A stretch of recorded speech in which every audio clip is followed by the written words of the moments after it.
जो आसपास इतने बड़े बड़े प्लेयर्स, लोगों का सपना है कि हम उन प्लेयर्स को देख लें। रोहित शर्मा, हार्दिक पांड्या, सूर्य कुमार यादव, जसप्रीत बुमराह। मैं ये कहूंगा कि चार चार कप्तान भारतीय क्रिकेट टीम के, उन कप्तानों के साथ खेलना, फिर विल जैक्स जैसा प्लेयर, इतने बड़े बड़े सचिन तेंदुलकर स्टैंड्स में होते हैं, उनका भी प्रेशर या एक बहुत अलग माहौल उस टीम का कि जब गेंद डाल रहे हो कुछ ये चीज होती है भाई, अगर इधर उधर गेंद चलेगी, इधर से पांड्या बोलेगा, इधर से रोहित शर्मा बोलेगा, इधर से बुमराह कुछ कहेगा, वो माहौल कैसा होता है? मेरे को इन सारे बड़े प्लेयर्स का सपोर्ट रहा है कि अगर मैं बॉल खराब भी डाल देता था तो मुझे याद है कि हार्दिक भाई मेरे साथ आके बात करते थे कि कोई बात नहीं रघु, आपने देखा भी होगा उन्होंने मेरे से ऐसे किया जब मैंने चौका खाया भी। जब वो पहली विकेट ली, हाथ कांपे थे, किस जेब में पर्ची है, कैसे निकालूं, मतलब वो एक एक्साइटमेंट लेवल था, वो प्रेशर था, वो पर्ची दिखाने का, वो सारा सिनेरियो जानना चाहता हूं। लोगों के लिए वैसे वो पर्ची हो सकती है कि हाँ मैंने एक पर्ची शो की कि हाँ मैंने अपना फर्स्ट विकेट सेलिब्रेट किया, बट उसके पीछे मेरा एक बहुत ज़्यादा स्ट्रगलिंग फेज रहा है। मेरे को पता है कि मैं मतलब क्रिकेट छोड़ने वाला था, फिर भगवान की कृपा से मैं दोबारा आया। मैंने सबसे पहले लिखा था कि all glories to Shri Shri Guru and Gaurang. ये कोई बोलता नहीं है बट ये एक्चुअल में सबसे इंपॉर्टेंट लाइन यही थी। फिर बाद में सब, क्योंकि फेमस लाइन है राधे राधे सब करते हैं और मैं भी खैर वहीं का हूँ, तो इसीलिए मैं सबसे पहले राधा रानी और ठाकुर जी को तो हमेशा प्रणाम करके ही कोई चीज़ शुरू करता हूँ। उसके बाद जो मैंने लिखा कि a painful 15 years of journey has finally ended today by the divine mercy of गुरुदेव। कि जिस फ्रेंचाइजी का ट्रायल मैंने 2017 में फेल किया था, अच्छा। उसके 9 या 8 साल बाद मैं सेम फ्रेंचाइजी के अंदर मैं अपना डेब्यू करूंगा। पर्ची मेरे पहले मैच में भी थी सीएसके वाले में। अच्छा। पर वो मैं बताता हूँ एक्चुअलिटी क्या थी कि वो पर्ची एक्चुअल में मैंने कोई अलग लिखी थी। एकदम से वो पढ़ने की कोशिश कर रहा था, भाई क्या खोला है, क्या लिखा है, सभी प्लेयर्स का ध्यान था। ये पर्ची कितनी सीक्रेट थी, किस किस को पता था? एक मैच में आपको एज एन इम्पैक्ट प्लेयर तो लिया गया, बट आपसे गेंदबाजी नहीं डलवाई गई। As an cricket lover, as an cricket fan, as an cricket audience, हम सबके लिए वो चीज नॉर्मल थी। अच्छा, इम्पैक्ट प्लेयर आ गया है, एक ओवर तो डालेगा। उससे पहले शार्दुल ठाकुर, फिर रघु, सेम फ्रेंचाइज, दो प्लेयर्स को एज एन इम्पैक्ट प्लेयर बुलाया, बट उनसे गेंदबाजी नहीं डलवाई। ये इसके पीछे क्या रीजन था? इसके अंदर कैप्टन का बिल्कुल गलती नहीं है। कि मैंने काफी कमेंट्स पढ़े हैं कि ये वो है, पर ऐसा है ही नहीं। सूर्य भाई ने सबसे बेस्ट कॉम्बिनेशन बोला, उनको जो वहां पे सेट लगा उन्होंने वो किया। अभी रिसेंटली देखा है कि इसी एज के इर्द गिर्द हमारे जो केएस भरत, उन्होंने इंटरनेशनल क्रिकेट से रिटायरमेंट ले ली है। लेकिन ये जो जज्बा आप में है, आपने 33 साल की उम्र में डेब्यू किया है इस फॉर्मेट में, इसका जो मैं चीज़ फील कर रहा हूँ, आई थिंक सबसे बड़ी जो आपकी भक्ति है, जो आप उस पावर से जुड़े हुए हैं जिसने आपको टूटने नहीं दिया। जब विकेट लिया तो पिता माता जी का फोन आया, माता जी थोड़ी इमोशनल हो गई, उनकी थोड़ा वॉइस ब्रेक कर गई, तो मैं समझ गया कि उनको बहुत खुशी है अंदर से कि बच्चे ने इतनी मेहनत की है, बच्चा इस स्तर पे पहुंचा है। नमस्कार, दैनिक सवेरा टीवी आप देख रहे हैं, मैं हिमांशु, और आज का पॉडकास्ट एक अलग पॉडकास्ट। इस पॉडकास्ट में बातें होंगी क्रिकेट की। क्रिकेट हमारे देश में एक रिलीजन की तरह इसे अपनाया गया है। एक ऐसा टूर्नामेंट, अगर आप उस टूर्नामेंट में खेलते हैं तो वो एक बहुत बड़ा दरवाजा है इंटरनेशनल क्रिकेट में जाने का। हर साल अगर आप 2 महीने उस क्रिकेट को देखते हैं, फील करते हैं, तो आई थिंक उससे बड़ी चीज किसी क्रिकेट फैन के लिए नहीं होती। और इसी टूर्नामेंट में जालंधर शहर से बिलोंग करते एक क्रिकेटर, जिन्होंने एक बहुत बड़ा इंपैक्ट छोड़ा है इस बार के आईपीएल के सीजन में, मैं बात कर रहा हूं one and only Raghu Sharma. आपका बहुत बहुत स्वागत है। थैंक यू बाजी। बहुत बड़ा इंपैक्ट, रूल तो 2-3 साल से आया हुआ है, लेकिन आपने जो इस साल इंपैक्ट छोड़ा है T20 क्रिकेट में, यह साबित कर दिया कि विकेटों से ज्यादा इकोनॉमी मायने रखती है। जिस इकोनॉमी से आपने गेंदबाजी की है, राशिद खान से भी ज्यादा इकोनॉमी आपकी रही है, 5 मैच खेले हैं। सो सबसे पहला सवाल, वो मोमेंट जब आपको पता लगा कि मैं अब इस मैदान के अंदर जाने वाला हूं, तब फीलिंग क्या थी? कुछ भी मैं शुरू करता हूँ इंटरव्यू, सबसे पहले मैं थैंक्स करता हूँ हर चीज़ का। तो सबसे पहले अपने गुरु जी का थैंकस करता हूँ, श्री श्यामदास बाबा जी का। उसके बाद में फिर मैं अपने मदर फादर को ज़रूर थैंक्स करता हूँ, क्योंकि उन लोगों ने मेरे को इतना सपोर्ट किया। फीलिंग कह सकते हैं कि प्रेशर रहता ही है, क्योंकि एक high intensity high pressure match है। आपको क्या करना है, आपको प्लान पहले ही बता दिया कि भाई ये करना है। हमें भी पता है, हमने पूरे इतने साल से डोमेस्टिक क्रिकेट खेल रहे, सब कुछ कर रहे हैं, इसी चीज़ की प्रेपरेशन के लिए कर रहे हैं। पर जब आप उस मोमेंट में आते हो कि आपके 70-80 हज़ार का क्राउड है चेन्नई में स्पेशली, और वहाँ पे बहुत ज़्यादा शोर शराबा रहता है, क्योंकि आप इवन पास में भी आदमी होगा तो आप सुन नहीं पाते कि वो क्या बोल रहा है, तो प्रेशर रहता है। और खासकर मेरे को जब मुझे पता था कि मैं एज एन इम्पैक्ट प्लेयर जा रहा हूँ और 6 ओवर के बाद मेरी बॉलिंग ही आनी है, तो मेरे दिमाग में यही चीज़ थी कि रघु देख, जो तूने पिछले 15 साल से जो तू करता आ रहा है उसी चीज़ को ही सोच के करना, कि नॉर्मल जो भी चीज़ है, किसी चीज़ को कॉम्प्लेक्स मत रख। ये सोच कि ये तेरा कोई पहला मैच नहीं है, तू बहुत सालों से खेलता आ रहा है और इन सिचुएशन से निकलता आ रहा है। बट हाँ, ये चीज़ मेरे दिमाग में ज़रूर थी अंदर कि आज अगर मैं फेल हो भी जाता हूँ, क्योंकि आईपीएल ऐसी क्रिकेट है, इसमें आप जजमेंट नहीं कर सकते प्लेयर की। कईयों का डेब्यू बहुत अच्छे हुए हैं, कईयों के डेब्यू अच्छे नहीं होते, तो इसका मतलब ये नहीं प्लेयर खराब हो जाता है। प्लेयर अच्छा है, प्लेयर का स्किल अच्छा है, तभी वो इस मुकाम पे पहुंचा है, तभी फ्रेंचाइजी ने उसके ऊपर इंटरेस्ट दिखाया है। तो मेरे दिमाग में यही चीज़ थी कि यार अगर तू आज भी फेल हो जाएगा तुझे कोई प्रॉब्लम नहीं है, क्योंकि मेरा माइंडसेट हमेशा ये रहता है कि अगर मैं आज फेल हो गया, मैं दोबारा नेट में जाऊंगा, दोबारा उस चीज़ को ठीक करूंगा, और दोबारा अगर इस सिचुएशन में आऊंगा तो मैं दोबारा अपने आप को परफॉर्म करने का वो करूंगा। तो एक वक्त में प्रेशर लगा, पर जब मैं पहला बॉल भगवान का मैंने सोचा था उस वक्त, क्योंकि उससे पहले मुझे याद है, मैं चेन्नई में एक बहुत पुराना मंदिर है उनका, श्री पार्थ सारथी जी का। तो पार्थ सारथी नाम ही वो है कि अर्जुन का जिस तरह भगवान कृष्ण ने रथ चलाया, तभी वो पार्थ सारथी बने। क्या बात है। तो मैंने भी भगवान से यही प्रार्थना की थी कि ये नहीं किया था कि मुझे आज 5 विकेट मिल जाए या मैं मैन ऑफ द मैच बन जाऊं। मैं भगवान से सिर्फ यही प्रार्थना करने गया था कि भगवान, आप अगर अर्जुन के सारथी बने हैं पार्थ के, तो बस आज मेरा भी साथ मत छोड़ना आज ग्राउंड के अंदर। तो यही मेरी फीलिंग थी, उसी फीलिंग से मैं बॉल डालने गया था। और जहाँ पे मुझे ऐसे हमेशा लगता है कि जहाँ पे आपके साथ में गुरु वैष्णव और भगवान रहते हैं, वहाँ पे अमंगल होने का चांस होता ही नहीं है, मंगल ही होता है। ये जो टूर्नामेंट है ना, इसमें गलती की गुंजाइश काफी कम है, आपको बहुत मुश्किल से चांस मिलता है, और दिमाग में ये चीजें चलती हैं कि शायद अगर एक ओवर भी बुरा चला गया तो पता नहीं दोबारा चांस मिलेगा या नहीं मिलेगा। जब वो एक ओवर कंप्लीट कर लिया, उसके बाद जो रिलीफ थी वो क्या थी, फिर क्या था, कॉन्फिडेंस और बड़ा क्या था? पहला ओवर क्योंकि हमेशा इंपॉर्टेंट होता है, चाहे आप डेब्यू मैच खेलो या चाहे आप आईपीएल का कोई भी मैच खेलते रहो, क्योंकि जैसे आपने अपनी फर्स्ट मैच से इमेज सेट कर दी है लोगों के सामने, मीडिया के सामने, वही छवि आपकी आगे चलती है। बिल्कुल। तो पहला मैच इसीलिए इंपॉर्टेंट होता है कि आप अपने एक करेक्टर और एक एटीट्यूड को शो करते हो फील्ड पे कि मैं किस पोटेंशियल का प्लेयर हूँ, और वही आपका करेक्टर और एटीट्यूड आगे जाके आपका एक पूरा पिक्चर बनता है। तो मेरे दिमाग में प्रेशर, मैंने जैसे आपको बताया, वो तो हर एक प्लेयर के अंदर होता है, नर्व्स होती है। बट जैसे ही एक ओवर गया, उसमें मेरे को याद है एक बाउंड्री आई थी जो कार्तिक ने मुझे सीधी मारी थी, उसके बाद भी मैंने 7 रन पे ओवर खत्म किया। तो मेरे को यही लगा कि जैसे मैं किसी भी कोई प्रैक्टिस मैच को खेलता हूँ, उसमें जिस तरह हम एक रिलीफ होके बॉल डालते हैं, सिमिलरली वो रिलीफ काफी आया मेरे को पहले ओवर के बाद।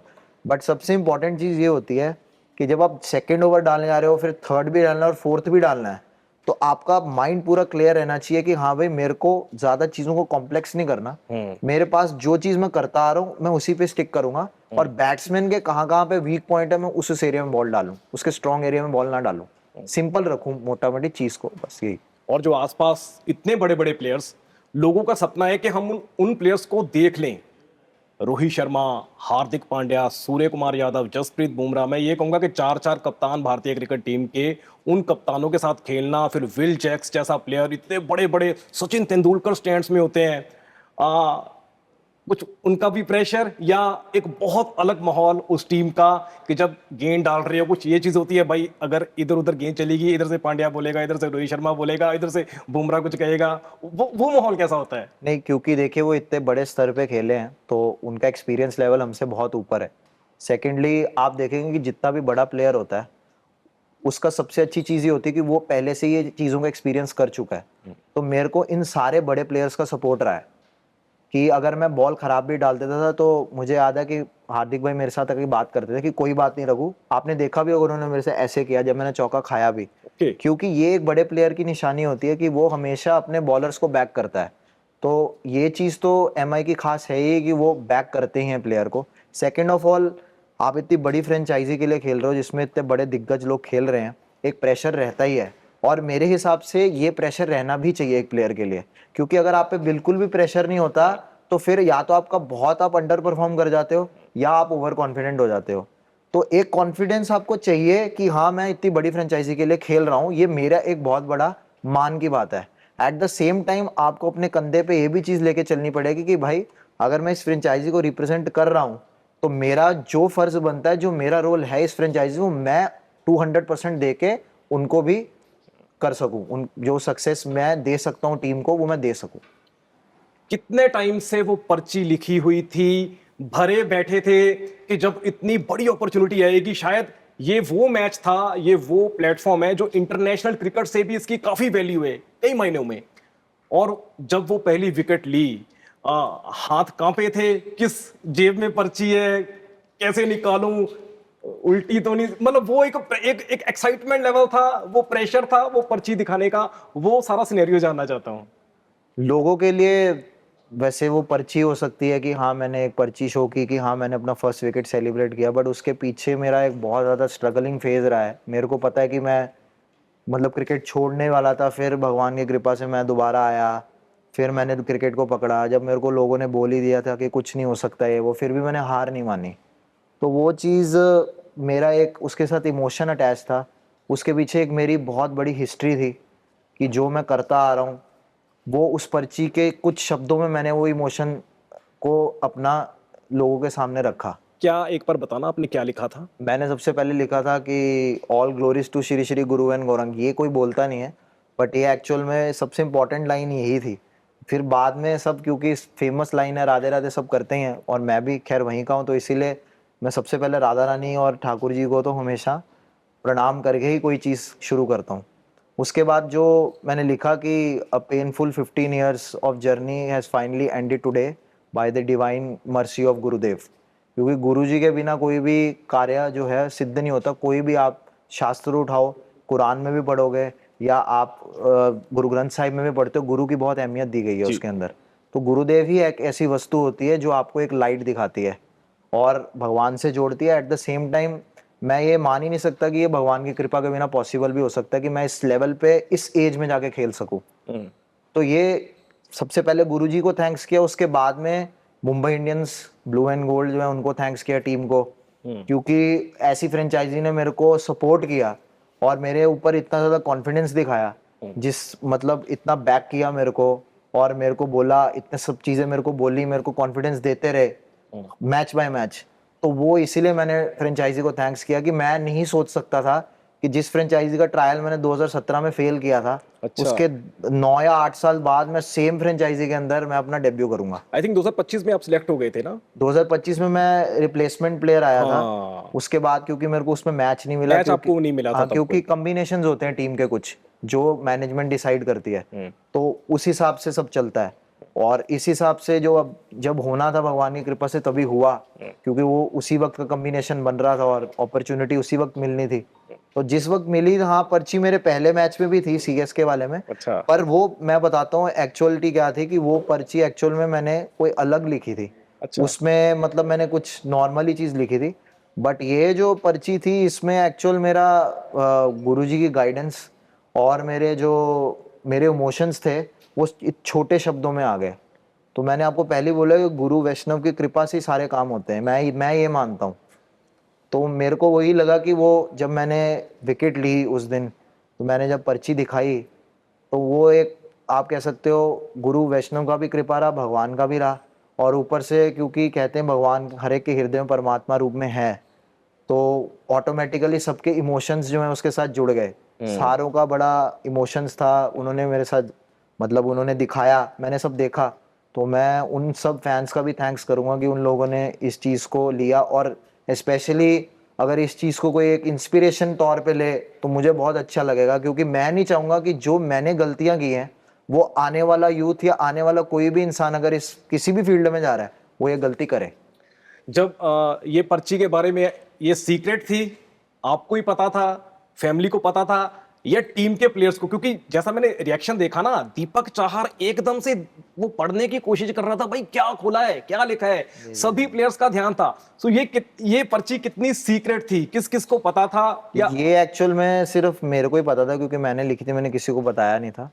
मुझे अभी भी याद है, क्योंकि मैं अपना जैसे रूम में था, तो रूम में मेरे को जैसे मैसेज आया था, मेरे गुरुजी ने मुझे मैसेज किया था, तो उसी को ही मैंने उसका एक कंक्लूजन एक पर्ची के ऊपर लिखा था।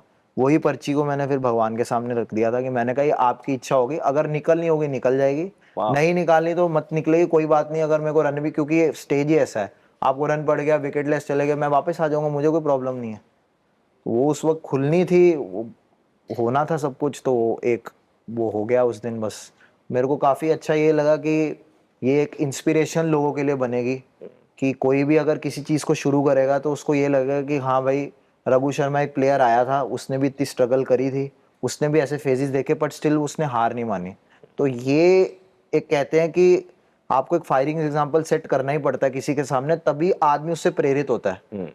तो ये काफी लोगों के लिए एक प्रेरणा बनेगी, ये मेरे को सबसे अच्छी चीज लगी बस इस चीज। आपने एक बहुत बड़ा इम्पैक्ट छोड़ा है, 5 मैचेस खेले हैं, विकेट हासिल की है, बट एक मैच में आपको एज एन इम्पैक्ट प्लेयर तो लिया गया, बट आपसे गेंदबाजी नहीं डलवाई गई।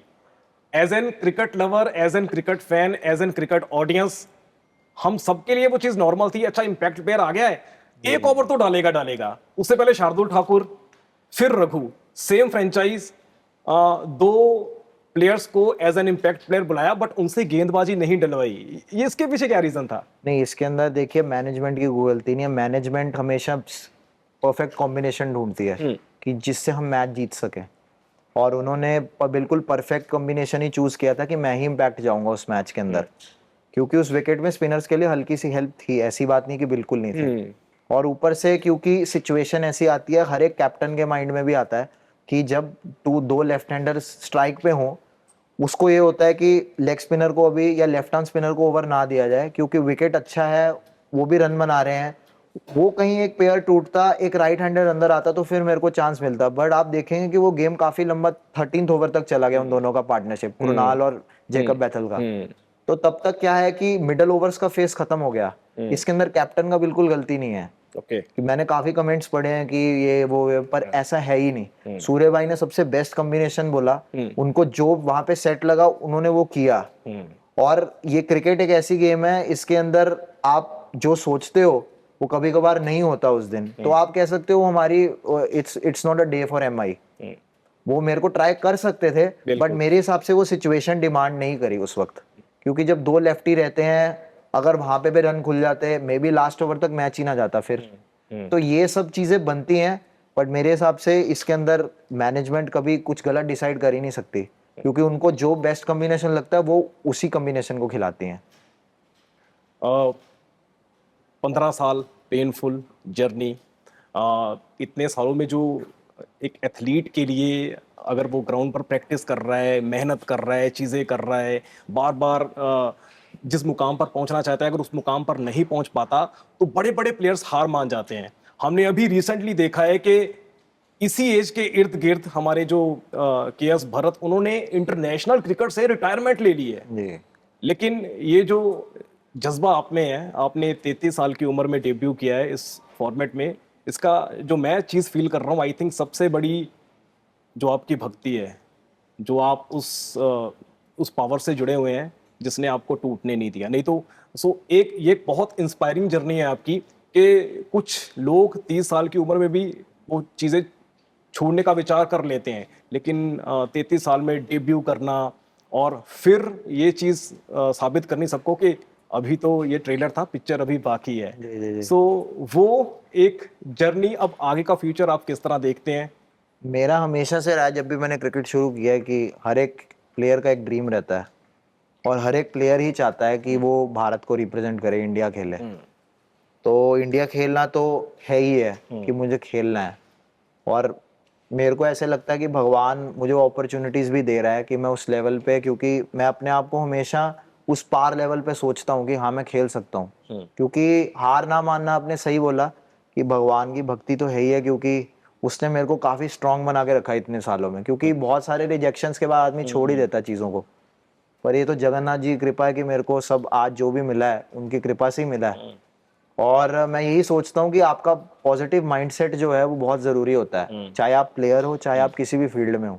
आपका माइंडसेट पॉजिटिव है तो आप कभी हार्ड वर्क करने से डरोगे नहीं। आप हमेशा यही सोचोगे कि हाँ मेरे को वो चीज़ अचीव करनी है। तो एज कोई नंबर नहीं होता, आपका माइंडसेट कैसा है वो डिफाइन करता है कि आप किस स्तर पे खेलना चाहते हो। मेरा तो यही है कि आईपीएल अगर हम खेल रहे हैं तो डेफिनेटली हम इंटरनेशनल लेवल को भी बिलोंग करते हैं, तो मैं उसी चीज का अभी भी मेहनत करता हूँ। मैंने अपने शेड्यूल सेट किए हुए हैं, भाई मैं अब इस फॉर्मेट की तैयारी करूंगा, अच्छा करूंगा। ये बाकी सब result is in the hands of God, भगवान के हाथ में सब कुछ है। मेरा काम है कि मैं अपना जो फील्ड ने मुझे दिया है आज तक, मैं उस फील्ड पे जाके जो करता आ रहा हूँ उसको पूरा अपना शिद्दत से करूं और पूरा अपना एफर्ट दे सकूं उसके ऊपर। सो आपकी जो पेनफुल जर्नी रही है, मैं उसके बारे में बिल्कुल बात नहीं करूंगा, वो पास्ट था, वो निकल गया। लेकिन उस 15 साल की मेहनत के बाद आपने अपना तो बता दिया कि आपका क्या वो सेंस ऑफ रिलीफ था। आपके पापा, आपकी फैमिली, जिन्होंने आपकी वो स्ट्रगल देखी है, जब आप पहला मैच खेले, आपने पहली विकेट ली, उन्होंने क्योंकि शायद फादर ही एक ऐसे शख्स हैं जो जिन्होंने बचपन से आपको मेहनत करते हुए देखा है, हर जगह पर आपके साथ हैं। अगर आपने कहा मैंने क्रिकेट खेलनी है, उन्होंने आपको किसी भी वे में सपोर्ट किया होगा। उनका क्या रिएक्शन था? वो कितने रिलीफ थे? उनका पहला रिएक्शन क्या था? मैदान पर थे या फोन पर बात हुई थी पहली गेंद डालने के बाद, पहली विकेट लेने के बाद? मदर फादर हैं, उन्होंने तो मुझे जन्म दिया है, तो जब भी कुछ भी ज़िंदगी में सक्सेस आती है तो मदर फादर तो खुश होते ही हैं, क्योंकि मैं उनका बच्चा हूँ, उन्हीं का खून हूँ। तो उनको अच्छा लगता है कि हाँ भाई मेरा बच्चा इस स्तर पे खेल रहा है। जब विकेट लिया तो पिता माता जी का फ़ोन आया, माता जी थोड़ी इमोशनल हो गई, उनकी थोड़ा वॉइस ब्रेक कर गई, तो मैं समझ गया कि उनको बहुत खुशी है अंदर से कि बच्चे ने इतनी मेहनत की है, बच्चा इस स्तर पे पहुंचा है। तो ये सब उनका जो इमोशंस था वो मैं जान पा रहा था जब वो उनकी वॉइस से कि उनको कितना खुशी हो रही है। और हाँ ये चीज़ होती है कि लाइफ का असूल है कि जब आप अच्छा करते हैं ऑटोमेटिकली जो है बाकी लोग भी आपकी सपोर्ट में आते हैं। तो वो चीज़ क्या है कि मदर फादर को बहुत प्राउड फीलिंग देती है। मेरे मदर फादर जो है, हम मिडिल क्लास फैमिली से ही हैं। मदर फादर बहुत अच्छी मतलब मीडिया के साथ जुड़े हुए हैं। मेरे फादर साहब दूरदर्शन में थे। मेरे मदर फादर जो मतलब मेरी जो मदर हैं वो ऑल इंडिया रेडियो में थी। वाह, हाँ, तो मीडिया के साथ में पहले से ही कनेक्शन रहा है मेरा शुरू से। क्या बात है। पर ये है कि मेरे फादर ने कभी मुझे ये नहीं बोला कि बेटा तू क्रिकेट मत खेल, इसमें कोई फ्यूचर नहीं होगा। उन्होंने मुझे 21 साल की उम्र में भी सपोर्ट किया कि जब लड़का सोचता है कि हाँ इंजीनियरिंग में कर रहा था, तब भी मेरे फादर ने बोला कोई बात नहीं बेटा, तू खेल भी साथ में, कोई प्रॉब्लम नहीं, मेरा तेरे साथ में पूरा सपोर्ट है। और जब उनको लगा कि हाँ भाई क्रिकेट का जो बैलेंस है वो मेरा ज़्यादा भारी हो रहा है, मैं रणजी ट्रॉफी खेलने जा रहा हूँ, मैं T20 खेलने जा रहा हूँ या मैं किसी कैंप में जा रहा हूँ, तो पिताजी ने बोला कोई बात नहीं बेटा, मैं कॉलेज में बात कर लूंगा, जो अटेंडेंस का चक्कर होगा वो मैं बात कर लूंगा, तू बस क्रिकेट पे अभी ये ध्यान बहुत दे। बड़ी सपोर्ट होती है उस तो टाइम। यही एक सपोर्ट है कि जिसके कारण आप मुझे इस पे देख पा रहे हो कि हाँ मैं खेल रहा हूँ। और अभी भी पिताजी का सपोर्ट रहता है कि बेटा तू एज वेज की चिंता मत कर, तू जितना ज्यादा फिट रहेगा तू 100% खेलेगा। तो ये बहुत बड़ी चीज है। 37 साल की उम्र में विराट कोहली इतने फिट है जैसे वो 24-25 साल की एज में है। बिल्कुल। सो ये बहुत इंस्पायरिंग जर्नी, आई थिंक जो क्रिकेट को प्यार करता है उसका ड्रीम है इस लेवल पर खेलने का। और सर डेफिनेटली अगर भगवान ने आपको इस लेवल पर लेकर आए हैं तो हम बहुत जल्द आपको इंडियन क्रिकेट टीम में देखेंगे। क्योंकि मैं भी क्रिकेट का फैन हूँ, बचपन से क्रिकेट देखता आ रहा हूँ, इतनी प्रोफेशनल तो नहीं खेली है क्रिकेट। तो जब आपको मैदान पर देखा ना, तब एक एक चीज फीलिंग आई कि ये बंदा, तब हमको नहीं पता था कि आपकी उम्र कितनी है, 31 साल के हो, 25 साल के हो, 21 साल के हो। तब था कि यार ये बंदा लंबा जाएगा और आप जाओगे। और हम बेस्ट विशेस आपको देते हैं दैनिक सवेरा की टीम की तरफ से कि जब आपको इसी स्क्रीन पर इंडियन क्रिकेट टीम में खेलते हुए देखें और यहाँ से चीयर अप करें। Thank you so so much. आपको बेस्ट विशेस है।